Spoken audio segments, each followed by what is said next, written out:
evening. I know it's late, we're all tired, and we've all been sad and going through our mysteries tonight, but I just want to wrap us up for the evening.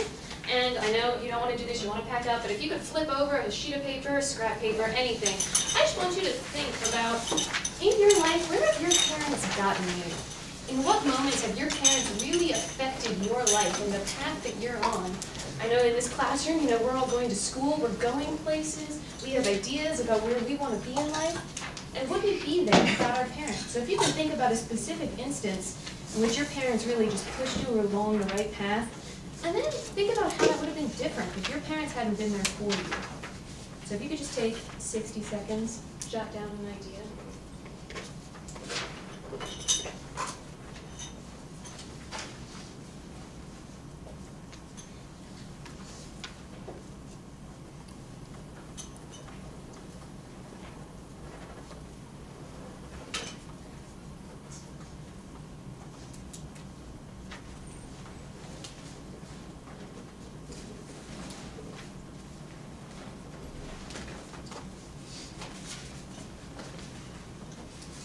Put your pens down or look up when you've finished. Just any idea.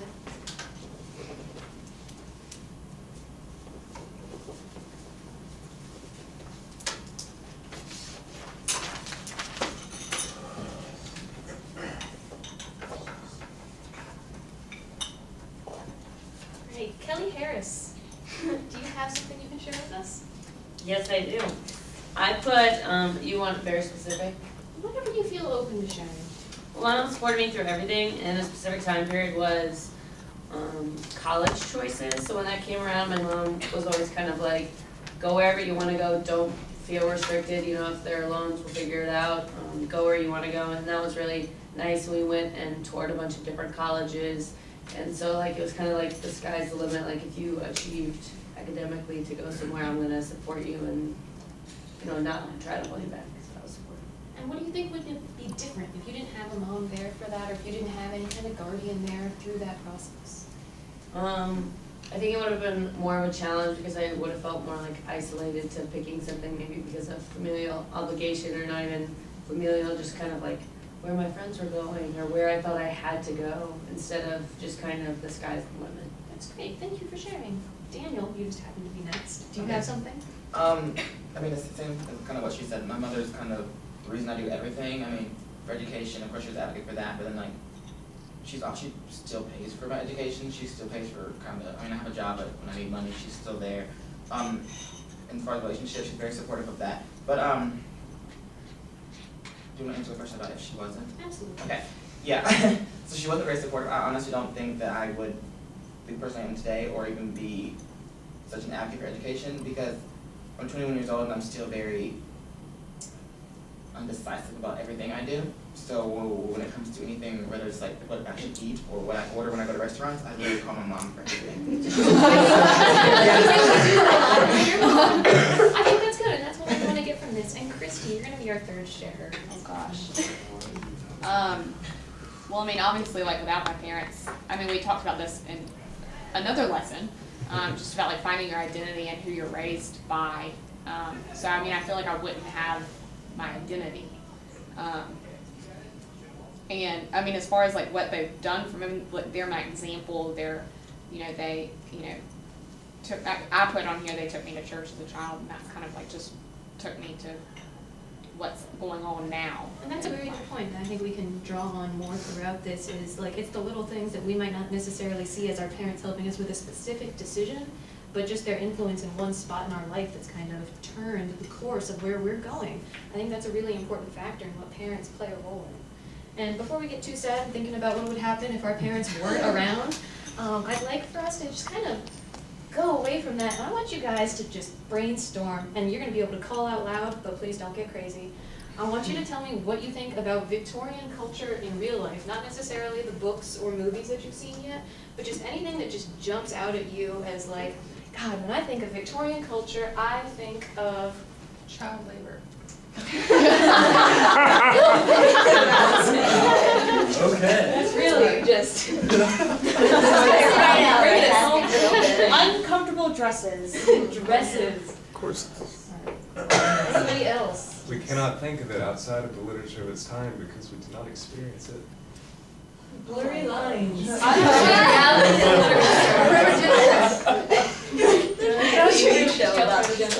Wonderful.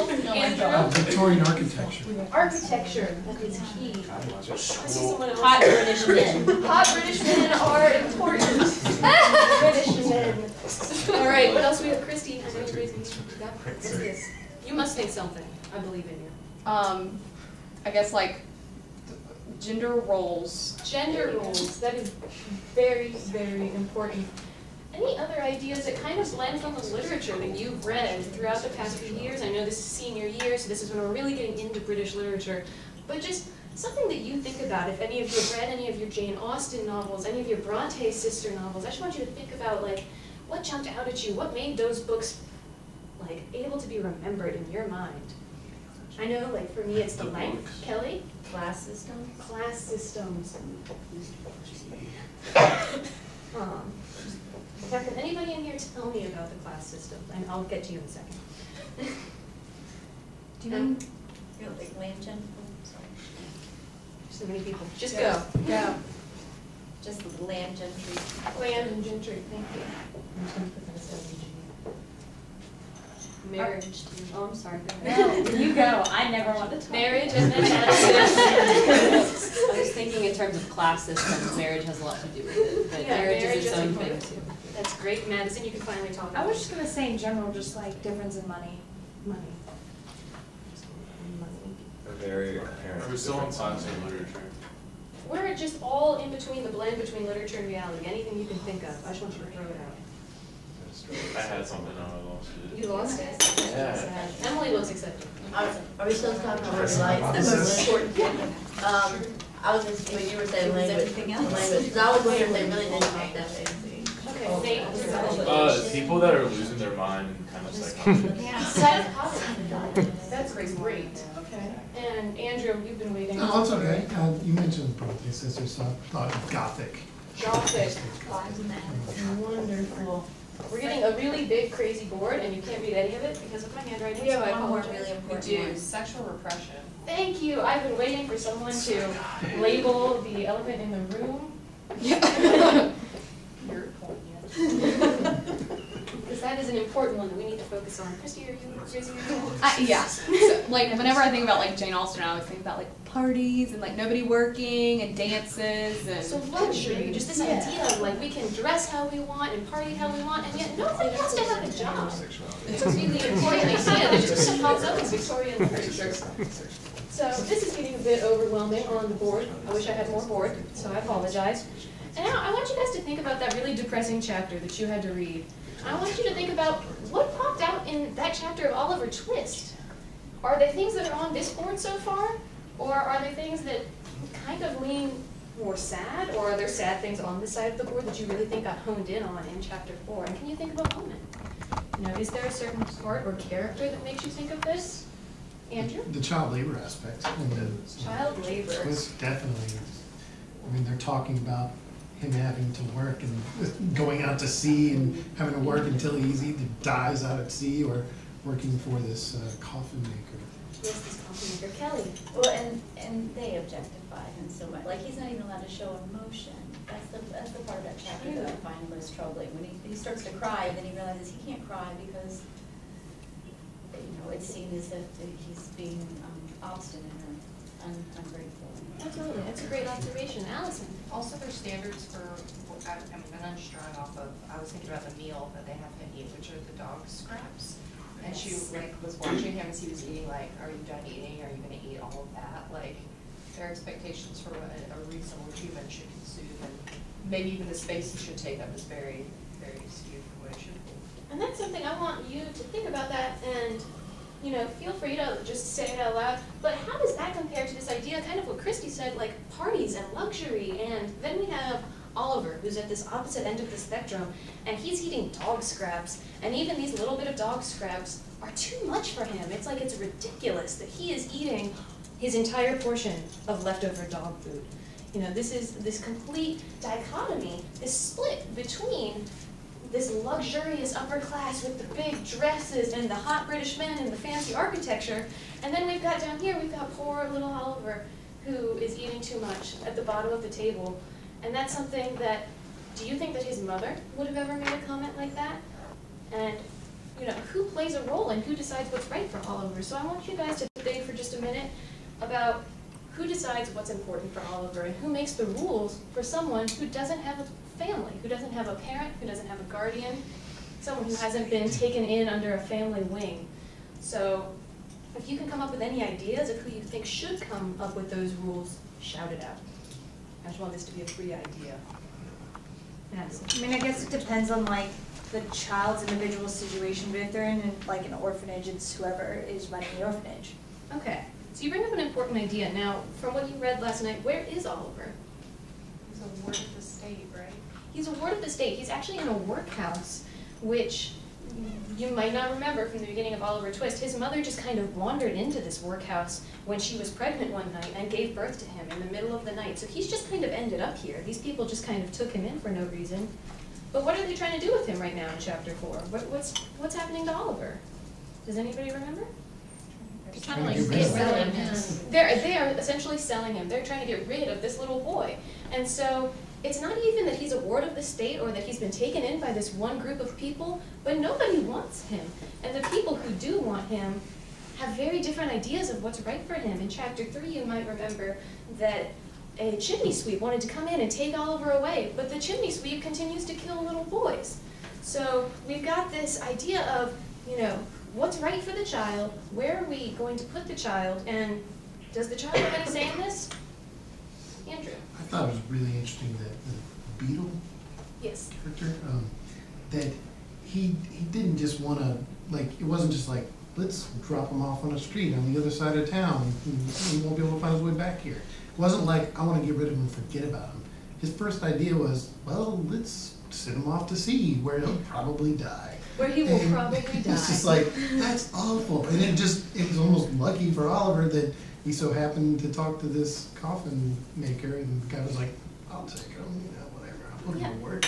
This undertaker who just happens to want to take him. I think that's a really good point, is these people aren't even shy about the idea that this little boy might die. And so I think what I really want you guys to be considering throughout this book is, what role does the parent play and what role does the child play without a parent? And where is Oliver really going through all of this? And why is it so different? I know we've talked about Victorian literature a little bit throughout the semester, but we associate it with a lot of really different ideas. But Charles Dickens wrote this book in the late 1830s, and so this is one of his earliest books, but all of a sudden he's writing something really sad. You know, we've been reading books about parties and maybe a woman having an affair in her fancy rich life, but everything's been so upper class so far. And now we've got this 400-page book that pulls back the veil on the dirty underbelly, what's happening in the streets, what's really going on to children in this city. And so just keep an eye out for all these little things and things that go away from what's on this board, things that kind of deviate from the Victorian ideal. And so to kind of move us along through that, I want you to think of, you know, Madison talked a little bit about, you know, he might be a ward of the state, he might be under control by different persons for each different situation. But in London at this time, we had a huge population of orphans. And so should there be a system in place to help children? And that's something that I want you all to think about a little bit ethically. I want you to decide individually, do you think that someone should have their eye out for the children of our country?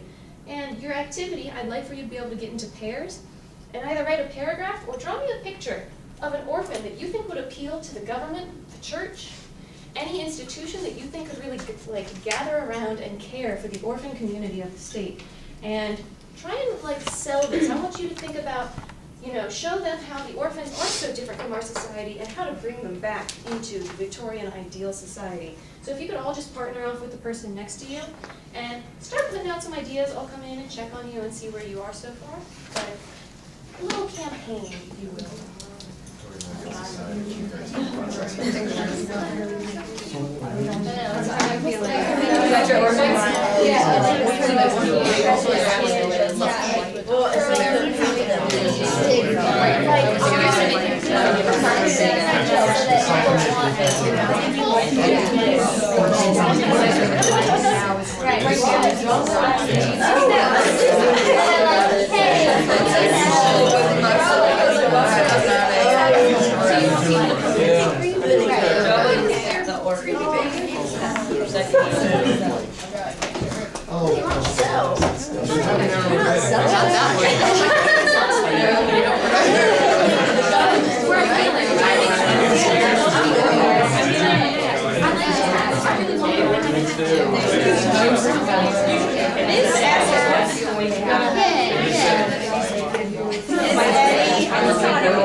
So basically, he's quite happy because you know the section of the right He's muscular. There we go. So he's capable of working small. And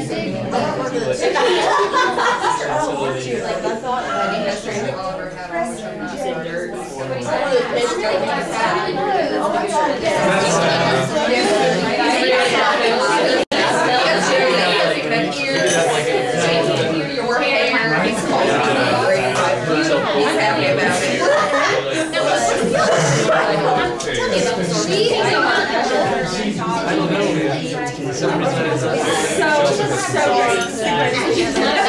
Straight legs.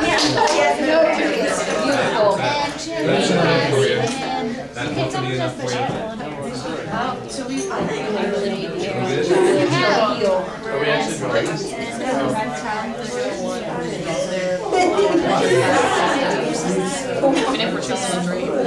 Selling the dream. I like it. Now, Cameron, I feel it was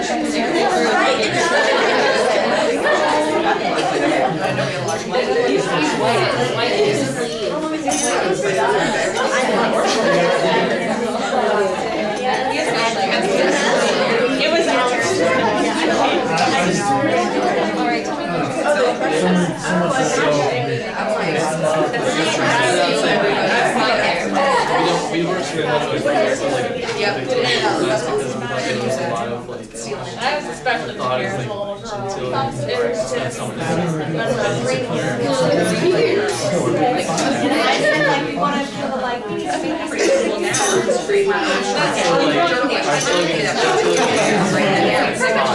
so then we have the orphan, like, looks so bad, and then in the mirror, he we could have like healing, like writing. Everybody, I know you've had a few minutes. If y'all could gather back in. I know we're just going to close this up, and I just want to talk about like what everybody kind of included with their orphan. So, Allison, can you tell me a few key attributes of the orphan that you kind of wanted to Alright, use? I don't know if you guys can see my orphan, I'm not much of an artist. He has his, of course, Oliver Twist hat, very important. He is very happy about his situation because we don't want a lot of sniveling or crying. He must be grateful and happy. He's small, so he's not going to eat a lot, but he has muscles, so you know you can work hard. So these are all important things when you're selling orphans. And have like who are Marketing you qualities, appealing if to? you will. A purchaser, I suppose. A purchaser of Maybe the orphans. undertaker or a workhouse. Carry all those Interesting. heavy Yes. bodies. Yes. Oh, Because it's really disproportionate head. I don't know what that's about. Okay. Sorry. I'm gonna share mine now. This is Annie. This is Kirsten and I's little orphan Annie. She has really big curly hair like Kirsten's. So we decided to make her very clean, very sweet looking, kind of like she's not going to be a burden. Look how cute she is. You want her because she's adorable and she's like the baby you never had. So not even like marketing her as like a workforce, but as like something that would be fun to have around the house. Kelly? This is fun, and he has newspapers because he is productive and works for his food. And he's wearing very little clothes because he doesn't have money. Very unfortunate for your hypothetical orphan. I don't like to call on Alex and Madison to share their joint orphan creation. Let's see it, guys. Let me just say this is all Alex, and I just drew it, and it's a stick figure, but Alex is gonna explain it, and it's really great. Okay, so we kind of thought that like among the Victorian upper class, there's this perception that gentility isn't something that you can just learn; it's something that you're born with. So we kind of wanted to change that idea to try and to get these orphans to appeal to them. So we came up with a slogan like "Gentility isn't born with; it's taught. So we have like an orphan who looks really shabby, but then in his reflection in a mirror, he looks really spiffy and nice. That's good. Program for orphans. Good job, everybody. I'm really excited to see just like the different approaches you guys are taking, and knowing that there's different ways to appeal to people, and especially like with this idea of kind of, you guys are like showing what's going wrong in society, and I think that that's very much in the Dickensian mindset that you guys are going to continue to see throughout the book. But I think that everyone's got some really good ideas on not necessarily how to sell orphans, because we don't like to sell people, but you know, how to get our orphans back into the good parts of society and into the luxury and the good parts of Victorian society, not so much the psychosis. But I'm really proud of you guys, and I'd like for you guys to keep tracking who's taking care of Oliver throughout the book. This is going to continue to change. It's going to keep switching hands. So I want you guys to continue to think, like, who's really in charge of this? And does Oliver have a say? And will he ever have a say? So go on, read chapters 5 and 6 tonight, and I will give you your essay assignments on Monday morning.